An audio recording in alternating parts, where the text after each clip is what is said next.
Magandang araw sa inyo lahat. Ako ang inyong tagapagulat sa araw na ito. Ako nga po pala si Francisco Chelian.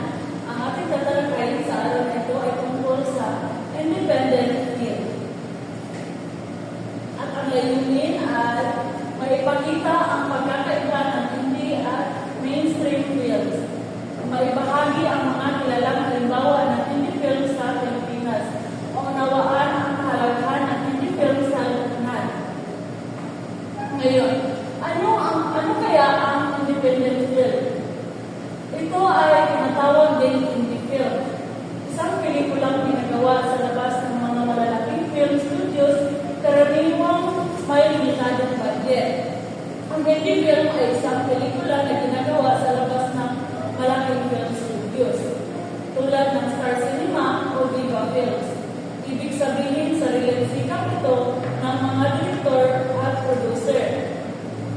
Karaniwang din ito ay may maliit na budget. At marami itong maibibigay sa mga manonood na mensahe na makaka-relate sa kanya. Dahil ang independent film, ito ay batay sa totoong kwento. At ito naman ang katangian ng indie films. Original at kakaibang kwento. Ang original at kakaibang kwento, hindi lamang ito isang karaniwang love story o comedy. At mas personal ang makatutuhan ng tema.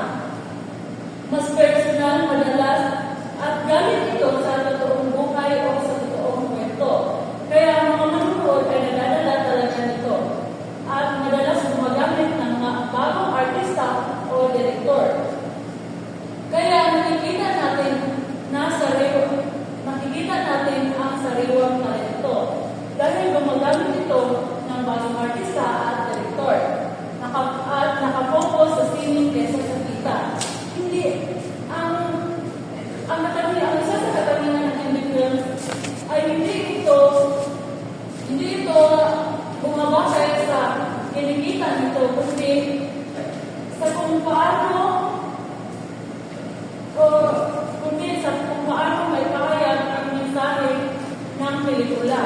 Hindi ito nababagay sa kung malaki o maliit ba ang kanilang kikitain, kundi nakapokus sila sa kung ano ang makukuhang mensahe ng mga audience. At ngayon, dadakot naman tayo sa pagkakaiba ng indie films at mainstream. So, ang indie films ay maliit ang budget, hindi ganun malaki ang kanyang puhunan. Ang indie films ay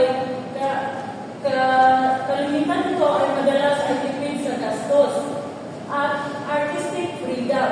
Ang artistic freedom ay malaya ang director na ipakita ang kanyang sariling estilo at kwento, kaya mas creative o personal. Dahil ang indie films ay binabatay talaga nila ito sa totoong kwento at madalas experimental. Nag-eksperimento sila sa paraan ng pagkwento, editing at storytelling upang mas maging makabuluhan ang pelikula at limitadong pagpapalabas.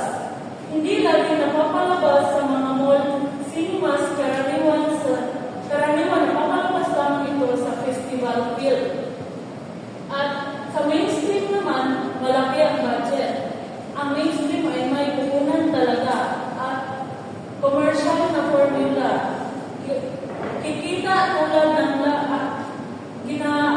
ang mainstream ay nakabatay sila kung ano ang mas pasok sa maraming tao. Tulad ng maraming tumatangkilik sa comedy, mga drama, lalo-lalo sa mga love team. Kaya mas maraming tumatangkilik dito. At mas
makikita natin kahit hindi film sa mga ito, nakikilala at nagiging popular sila sa masa. Patunay ito na hindi hadlang ang maliit na budget basta't maganda ang konsepto, kwento at pagkakagawa ng pelikula. So, ang pinapalabas nito ay hindi hadlang ang walang budget o maliit ang kanilang ang indie films ay hindi katulad sa mainstream. Ngunit may makukuha pa rin tayo ng mensahe na makaka-relate tayo.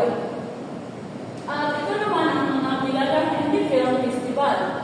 Cinemalaya Philippine Independent Film Festival at New Cinema International Film Festival at Cinema One Originals at Sinag Maynila Film Festival. So, makikita natin kahit hindi ang mga ito sikat at nakikita dahil sa ganda ng pagkakagawa. Dito sa mga kilalang indie film festival, dito pinapalabas ang mga indie films at binibigyang pagkilala ang mga bagong filmmakers. At ngayon naman ay lalakad tayo sa kahalagahan ng indie films. Ito ay nagbibigay boses sa mga isyong di karaniwang tinatalakay. Nagbibigay boses sa mga isyong hindi karaniwang pinapansin sa mainstream. So, ang kahalagahan ng indie films ay sila ay magawa ng pelikula tungkol sa mga isyu na hindi ganang ginagawa sa mainstream at nagpapakilala ng bagong talento sa industriya, nagtatanggap ng mga bagong talento at nagsisilbing ng social secretary. Naging suliranin ng lipunan. Nagiging suliranin ng lipunan, ipinapakita ang tunay na kalagayan ng tao at nagpapalawak ng pananaw at kultura ng mga manonood. So, tinutulungan tayo makita ang iba't ibang kultura at karanasan. At ngayon naman, ay lalakad tayo sa hamon sa indie filmmakers. Una ay ang hamon sa indie filmmakers ay kadalasan kulang sa pondo, so wala silang budget. At mahirap ipalabas sa mga sinihan. So, hindi madali na ipalabas ang mga indie films sa sinihan. At kakulangan sa distribution. Malakas ang kompetisyon malakas ang kanilang kompetisyon sa mainstream films. At kailangan ng suporta mula sa audience. So, ang indie films ay kailangan nila ng suporta na galing sa atin. Yun lang. Ang conclusion naman ay, ang independent film ay mahalagang bahagi ng sining at lipunan. Nagbibigay ito ng alternatibong boses sa pelikula at nagsisilbing salamin ng tunay na karanasan ng tao.